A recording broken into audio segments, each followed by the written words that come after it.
left behind by gold.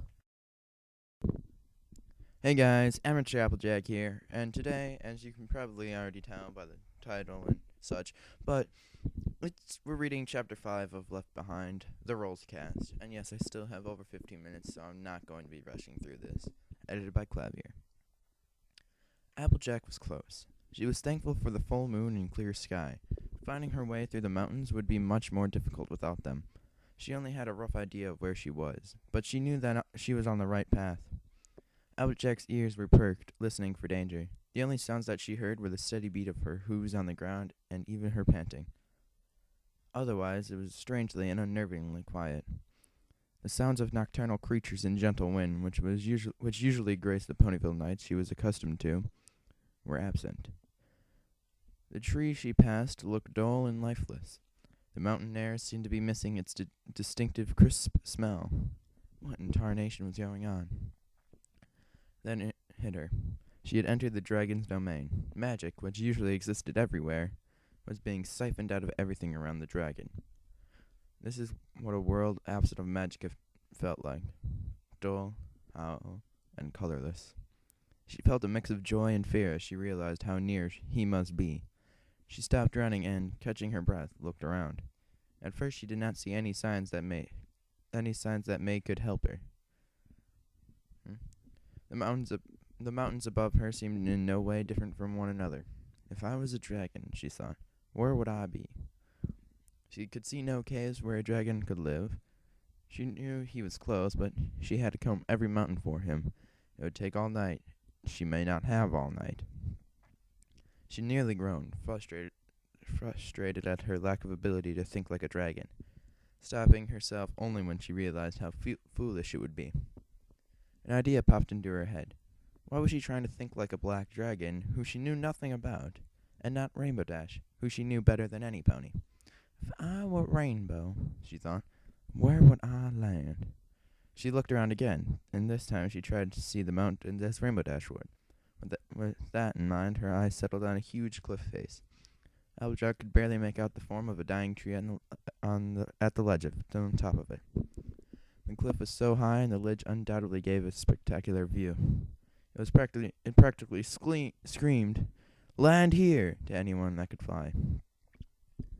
Applejack smiled. That's where Rainbow Dash would touch down, no doubt about it. Applejack felt another mix of emotions. She now had at least a place to start looking, but there seemed to be no way to get up there but straight up the cliff face. Small ledges jutted out of the bluff, which would allow her to climb up the cliff face, if she was careful. Nonetheless, it would be a terribly tough and dangerous climb. An image of Rainbow Dash, hurt and alone, suddenly flashed through Applejack's mind. Applejack could see her curled up in a cave somewhere, bloody and bruised, in need of help. Her need to be at Rainbow Dash's side overpowered any fear that she had of the cliff face, and, without even realizing it, she had already made the run over to the imposing obstacle. Taking a deep breath, she put one hoof in and began the climb.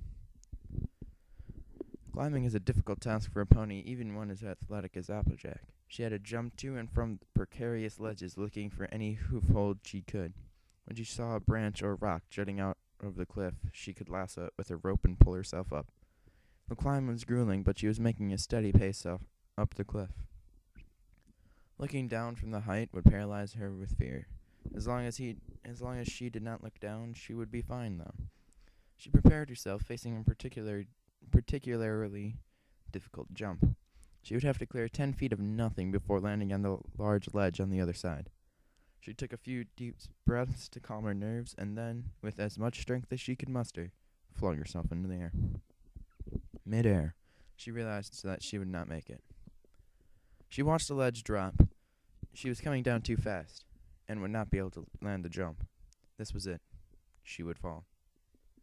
Her chest slammed into the ledge, and she managed to get her front hooves on top of it. Her back legs frantically scrambled off the cliff until she somehow forced her body up and over the edge. Before she had time to deal with the new pain in her chest, the ledge gave a deafening crack. She scrambled away from the edge as quickly as she could, slamming her body against the cliff face, and watched as the ground below her cracked. The ledge was falling away from the cliff. With only a few seconds to react, she pushed off and scrambled onto another one above it. Heart pounding, she could not help herself, and watched as the ledge fell down on the side of the cliff. She watched as the ledge broke into rocks, fell to dizzying height, and slammed against the ground, pulverized instantly. It was an informative display of what would happen to her if she fell. She froze, hating herself for looking down. It was so high she could not help thinking. So unbelievably high, and she was only halfway there. Doubt that she could make the climb alive, let alone save Rainbow Dash, suddenly filled her, nearly breaking her spirit and ending the journey. The doubts were replaced in a flash by more thoughts of Rainbow Dash. This time Rainbow was cornered by a dragon and fighting for her life. She was alone, and she needed help. Applejack found her resolve again, ignoring the stinging pain in her chest, and continued to move up the cliff. What was it driving her so fearlessly, she wondered. Why was it that every time she thought about Rainbow Dash, the fear melted away, and nothing but the will to get her friend remained? Would she have the same resolve if it were any pony else? What was it about that lazy, immature, and overly competitive Rainbow Dash that pushed Applejack forward? Rainbow Dash has gotten on her nerves more than once in their friendship. In fact, she had argued more times with Rainbow Dash than she had with any of her other friends. Still, there was no doubt that any pony was as loyal, as passionate, and as driven as Rainbow Dash.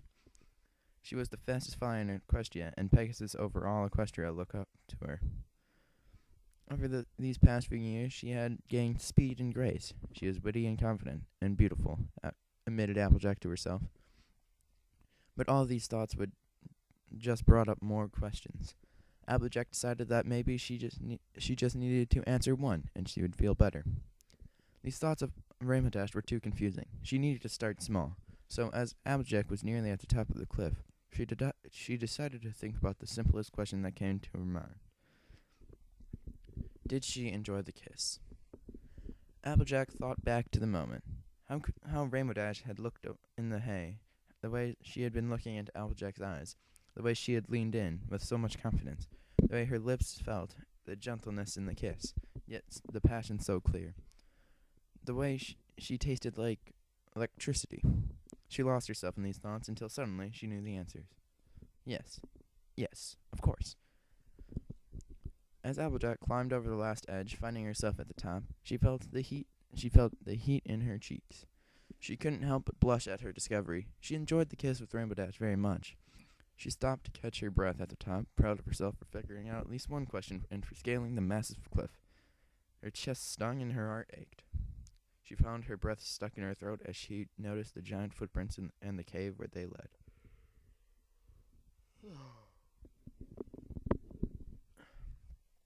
Applejack carefully entered the cave. It took her eyes a few moments to adjust to the dark, but in a distant corner she saw a streak of color. Rainbow Dash! Applejack almost yelled out to her, but restrained herself. Instead, she carefully looked around the cave for the dragon.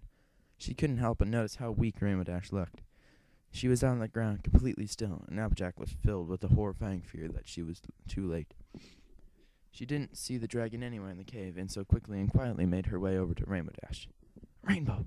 She said in an intense whisper. Rainbow! No answer. The fear increased exponentially. Rainbow! She whispered again, prodding her friend with the hoof. Rainbow Dash lay still. She pushed her nose against Rainbow's cheek. Rainbow! Her voice was weaker now. No answer. She nudged Rainbow Dash with her nose again. No, please, no. She felt tears in her eyes, and the fear was drowning her. Her eyes tightly shut. Applejack pressed her forehead against Rainbow Dash's cheek. Dash? Her voice cracked. Nothing. She began to sob and curled up next to Rainbow Dash, now pressing her whole body against her fallen friend. She couldn't believe she had come too late. She couldn't believe that this was it. What's the matter, AJ? Applejack's eyes flew open and saw Rainbow Dash weakly opening her eyes to look at Applejack. Applejack was utterly relieved and threw her hooves around Rainbow Dash's neck. Oh, Rainbow Dash, you're okay. She began sobbing again. Yeah, of course I'm okay, she assured Applejack weakly. What do you... Applejack trailed off. as she tried to make sense of her surroundings. In her weakened state, she was having a lot of trouble thinking. Suddenly, all came back to her. Applejack, listen to me. You have to leave. Right now, she said urgently. Can you walk? No, you don't understand, whispered Rainbow Dash. You have to go, Applejack, without me. This dragon knew you were coming. He wanted you to come. He'll be back in a second. I'm not leaving here without you, explained Applejack, her voice still weak. Nothing could make me leave here without you. I can't walk or fly. You'll never be able to escape him with carrying me. I will get you out of here, said Applejack. I'm not leaving you behind. Go, Applejack, please, she begged. She could not have Applejack getting hurt trying to save her. She would never forgive herself. Rainbow Dash, we can get out of here before the dragon comes back. Come back? Rainbow Dash and Applejack looked about, completely thrown off. The new third voice boomed from the inky blackness of the cave. How can I come back if I never left? Applejack whipped around, and to her horror, out of the darkness, an enormous black shape formed. The dragon's massive mouth opened, and the fire forming in its throat lit up the dark cave. Applejack immediately jumped on top of Rainbow Dash, covering her in an attempt to protect her from the fire. She felt the heat at her back and hugged Rainbow Dash tightly in preparation. But the fire never came. His laughter did. The two ponies turned to look at him. I could not tell you how many times I have been in this situation, he explained, and that this is the moment where our hero shows his true colors. Most of them dive away from the fire, scared of losing their life. But you dove right on your damsel in distress. No hesitation. He eyed her before adding with sincere admiration, You're a true hero, in the classic sense. Applejack turned and took a step towards him, putting herself between him and Rainbow Dash. She may have been afraid, but with Rainbow Dash weak at her back, her fear didn't seem so important. So, because you are a true hero, I will treat you like one. He casually lay down in front of them. Applejack, is it? Have you come to slay me? No, she answered steadily. I came to save my friend.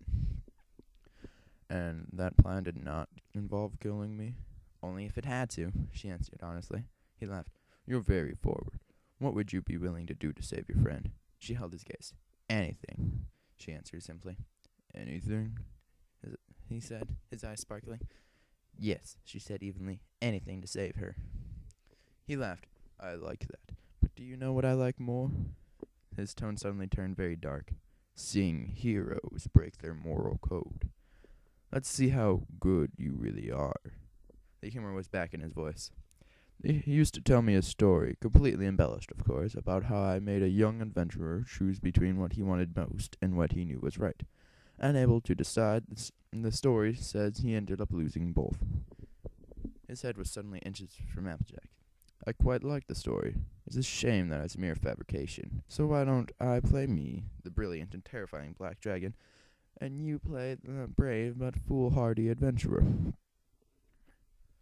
He stood up, opening his huge black wings as he talked. Your friend Rainbow Dash will not live much longer unless she gets help from a good magician. You know one, or you couldn't have found me so quickly. He smiled. My role in all of this is to attack Ponyville. Is that what it's called? At dawn. Applejack gritted her teeth angrily. Just like in the story, I'm giving you two options, little pony.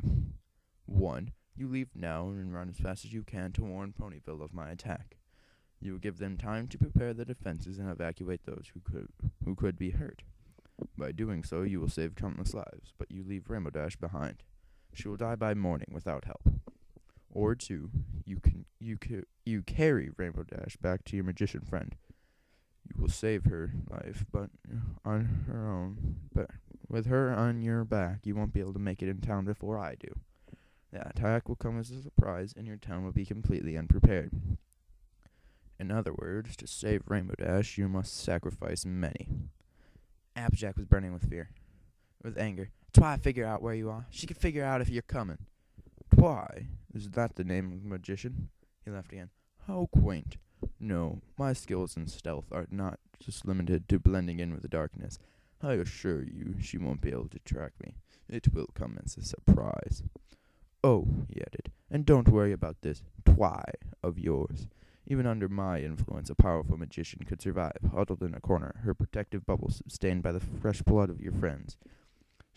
She'll still be there to save Rainbow Dash. Most of her, anyway. He started walking out the cave entrance as he finished. You are their only hope for salvation. You are her only hope for salvation. Choose wisely, hero. He spat the last word before flying off into the night. Abject turned slowly and looked into Rimodash's eyes. Rimodash looked as though she was having trouble holding her head up. She was so weak. Abject could not believe the choice was being given. The weight of many lives was on her back, and there was no right answer. She could save Rainbow Dash, but doing so meant she sacrificed countless amounts of ponies. But how could they live with themselves knowing the cost? How could anybody? She felt tears well up in her eyes, and her heart felt so empty. Because if she wanted to save all those ponies, if she wanted to go back and save her family, and the other friends, her beloved town, Rainbow Dash would have to be left behind. So guys, that's the end of chapter 6, and rough time estimate, over 16 minutes. So, I know you guys, hopefully, are trying to share this throughout your friends and all those people, because I'm having a lot of fun doing this. And I kind of just started doing this for really no reason, but now I kind of want to continue with this, and I'm really going to need other stories. Because on weekends I'm publishing 2 a day, so that means today I'm getting chapter 5 and chapter 6 done. And then tomorrow I'm going to get chapter 7 and chapter 8 done, which are the last 2 chapters. So I really need suggestions, you guys. It is very crucial for me to get suggestions from you guys. So I'll see you guys next time. Amateur Applejack, out.